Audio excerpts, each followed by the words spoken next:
ಮೈಸೂರಲ್ಲಾಗಿರುವಂತಹ ಅನಾಹುತದ ಬಗ್ಗೆ ನಿಮಗೆ ಹೇಳ್ತಾ ಇದ್ವಿ. ಈಗಷ್ಟೇ ವರದಿ ಬರ್ತಾ ಇದೆ, ಅರಮನೆ ಮುಂಭಾಗದಲ್ಲಿ ನೈಟ್ರೋಜನ್ ಸಿಲಿಂಡರ್ ಸ್ಫೋಟವಾಗಿದೆ ಅಂತ ಹೇಳಿ. ಸೊ ಅರಮನೆಯ ಮುಂಭಾಗದಲ್ಲಿ ನೈಟ್ರೋಜನ್ ಗ್ಯಾಸ್ ಬ್ಲಾಸ್ಟ್ ಆಗಿದೆ. ಸಿಲಿಂಡರ್ ಇಟ್ಟಿರ್ತಾರೆ ಬಲೂನ್ ತುಂಬಿಸಕ್ಕೆ.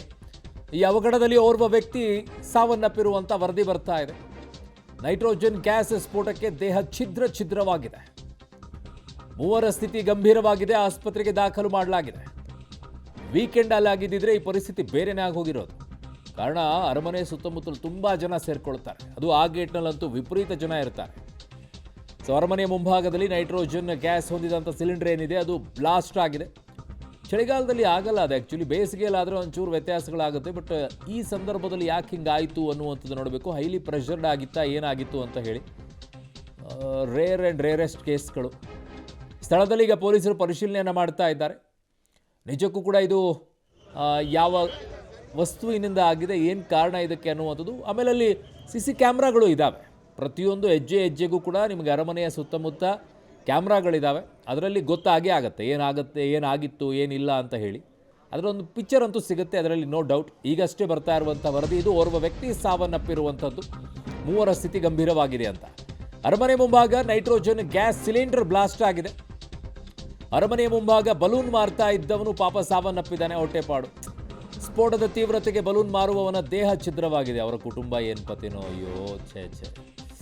ಅರಮನೆ ಮುಂಭಾಗ ನೈಟ್ರೋಜನ್ ಗ್ಯಾಸ್ನ ಸಿಲಿಂಡರ್ ಬ್ಲಾಸ್ಟ್ ಆಗಿ ಬಲೂನ್ ಮಾರ್ತಾ ಇದ್ದಂಥ ವ್ಯಕ್ತಿ ಸಾವನ್ನಪ್ಪಿದ್ದಾನೆ.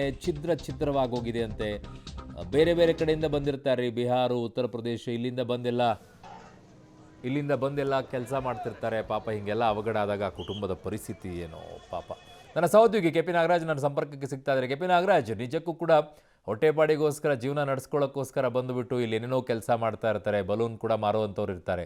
ಈ ಥರ ಆಗ್ಬಿಟ್ಟಾಗ ಪಾಪ ಕುಟುಂಬದ ಪರಿಸ್ಥಿತಿ ಏನು ಅನ್ನೋದು ಒಂದು ಕಡೆಗೆ ಆಗ್ಬಿಡುತ್ತೆ. ಆಮೇಲೆ ಅರಮನೆ ಸುತ್ತಲೂ ಕೂಡ CC ಕ್ಯಾಮ್ರಾಗಳು ಇದ್ದೇ ಇದ್ದಾವೆ. ಘಟನೆ ಏನಾಯಿತು ಅನ್ನೋದು ಒಂದು ಪಿಕ್ಚರ್ ಸಿಗುತ್ತೆ ಅಲ್ವಾ ಪೊಲೀಸರಿಗೆ? ಅಲ್ಲ, ಈಗಾಗಲೇ ಪ್ರಾಥಮಿಕವಾದಂಥ ಮಾಹಿತಿಗಳ ಪ್ರಕಾರವಾಗಿ ಅದು ಬಲೂನ್ನ ಸಿಲಿಂಡರ್, ನೈಟ್ರೋಜನ್ ಬಲೂನ್ನ ಸ್ಫೋಟ ಅನ್ನುವಂಥದ್ದು ಸ್ಪಷ್ಟವಾಗಿದೆ. ಈಗ ಆ ಬಲೂನನ್ನು ಮಾರ್ತಾ ಇದ್ದಂಥ 22 ವರ್ಷದ ಯುವಕ ಮೃತಪಟ್ಟಿರುವಂಥದ್ದು. ಓರ್ವ ಮಹಿಳೆಯ ಸ್ಥಿತಿ ಗಂಭೀರವಾಗಿದೆ. ಇನ್ನು ಉಳಿದಂತೆ ಒಟ್ಟು ಗಾಯಾಳುಗಳ ಸಂಖ್ಯೆ ಒಟ್ಟು 5. ಅದರಲ್ಲಿ ಓರ್ವ ಮಹಿಳೆಯ ಸ್ಥಿತಿ ಬಹಳ ಗಂಭೀರವಾಗಿದೆ. ಇನ್ನು 4 ಅಂತಹ ಪ್ರಾಣಾಪಾಯದಿಂದ ಪಾರಾಗುವ ಲಕ್ಷಣಗಳು ಕಾಣ್ತಾ ಇದ್ದಾವೆ. ಸದ್ಯಕ್ಕೆ ಮಹಿಳೆಯ ಸ್ಥಿತಿ ಮಾತ್ರ ಗಂಭೀರವಾಗಿದೆ. ಅಲ್ಲಿಗೆ ಸಾವಿನ ಸಂಖ್ಯೆ ಏರುವ ಸಾಧ್ಯತೆಗಳು ಕೂಡ ಇದ್ದಾವೆ. ಅರುಣ್, ಸ್ಪಷ್ಟವಾಗಿ ಈಗಾಗಲೇ ಪೊಲೀಸರಿಗೆ ಮಾಹಿತಿಗಳ ಪ್ರಕಾರ ಪೊಲೀಸರು ಸ್ಥಳವನ್ನು ಪರಿಶೀಲನೆ ಮಾಡಿರುವಂತಹ ಪ್ರಕಾರವಾಗಿ ಬಲೂನಿನ ನೈಟ್ರೋಜನ್ ಗ್ಯಾಸಿನ ಸ್ಫೋಟದಿಂದ ಈ ಒಂದು ಘಟನೆ ಆಗಿರುವಂಥದ್ರಲ್ಲಿ ಯಾವುದೇ ರೀತಿಯಾದಂತಹ ಅನುಮಾನಗಳು ಇಲ್ಲ. ಈಗಾಗಲೇ ಸ್ಥಳದಲ್ಲಿ ಪೊಲೀಸರು ಕೂಡ ಬೀಡ್ಬಿಟ್ಟಿದ್ದಾರೆ. ತಾವೀಗ ಗಮನಿಸ್ತಾ ಇದ್ದೀರಿ.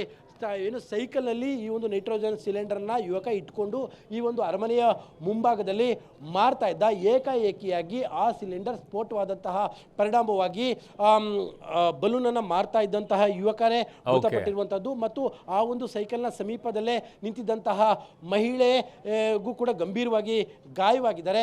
ಒಟ್ಟು 5 ಜನ ಗಾಯಗೊಂಡಿರುವಂಥದ್ದು. ಓರ್ವ ಮಹಿಳೆಯ ಸ್ಥಿತಿ ಬಹಳ ಗಂಭೀರವಾಗಿದೆ.